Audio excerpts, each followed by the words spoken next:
د سوړ ژمي موسم په رارسېدو پر نورو ولایتونو سربیره په بلخ ولایت کې هم د هوا په سړېدو سره د موسمي ناروغیو پیښې ډېرې شوې دي.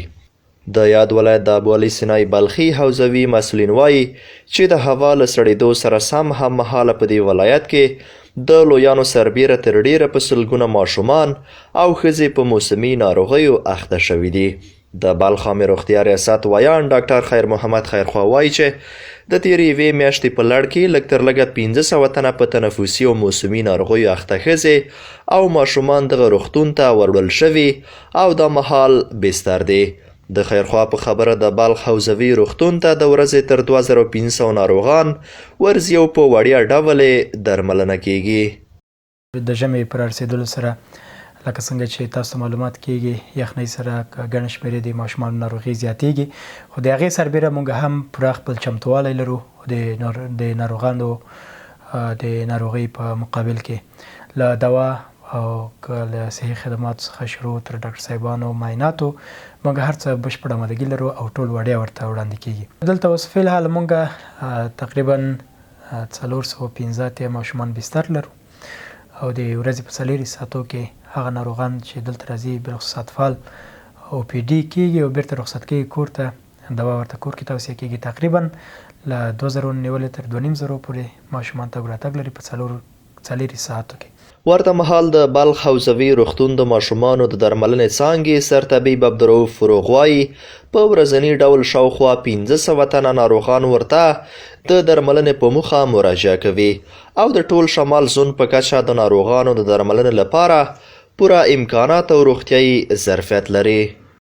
تعداد مراجعین سرپای ما روزانه در پول کلینیک در حدود 300 مریض است و در شعبه عاجل ما بعد از ظهر در حدود 200 مریض تخمینا 500 مریض روزانه به شکل سرپا مراجعه میکنن و معاینه میشن. نیازمندایی که به سر میشن در خدمتشان هستیم و خوشبختانه وفیات هم نداریم و مریضایی که علاجشان در دیگه ولایات هم نمیشه اونا هم اینجا مراجعه میکنن.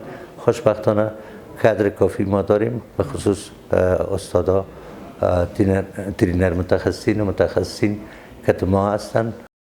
په همدې حال د یاد روغتون د ماشومانو د درملنې څانګې متخصص ډاکټر جمال الدین پویا وایي د ژمي په پیلېدو سره په دغه ولایت کې سینه بغل، زکام، ټوخی او د ماشومانو تنفسي هغه ناروغۍ دي چې د هوا په سړېدو سره د بلخ په مرکز او ولسوالیو کې زیاتیږي. د نوموړي په وینا د تیر کال په پرتله یا د ناروغۍ څو چنده ډېرې شوي چې لاملونه یې کډوالي، فقر، بېوزلي، سړه هوا او په ځینو سیمو کې روغتیایي اسانتیاو ته نه لاسرسی دی. امراض موسمی واقعاتش بیشتر است، زیادتر است که حتی ما شاید 3 مریض الی 4-5 مریض بالای یک بستر می باشیم روزانه که روز به روز واقعاتش بیشتر میشه و زیادتر میشه و خوشبختانه که تیمی کاری خصوصا سرویس اطفال شفاخانه حوزوی و آموزشی مزار شریف همیشه در خدمت بودن، خدمت مریضا می باشن، روزانه ویزیت میشه به صورت نورمال. بلخوا په دې روغتون کې پر موسمي ناروغیو د اخته ناروغانو پایوازان د روغتیایي اسانتیاو له برخمنېدو هرکلی کوي. د بلخ ابوعلي سینای بلخي حوزوي روغتون کې د ناروغانو 2 تنه پایوازان محمد علي او سردارولي وایي ناروغانو ته ډاکټران پر وخت رسیدنه کوي او په خبره چې حکومتي مسؤلین باید د ماشومانو د درملنې برخې ته ځانګړې پاملرنه وکړي. ډاکټران راځي زموږ مریض هم یو څو 15 ورځې کېږي دلته بستر دی.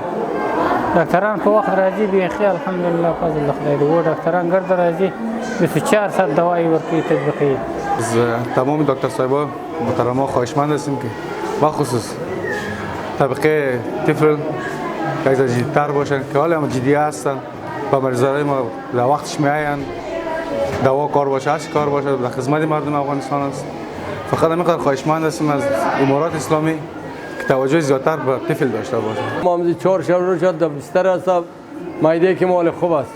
روغتیا پالان د موسمي او نورو ناروغیو د مخنیوي لپاره د پاکو اوبو او خوړو کارول او د شخصي روغتیا ساتنې په پام کې نیول تر ټولو ګټورې او اسانه لارې چارې بولي.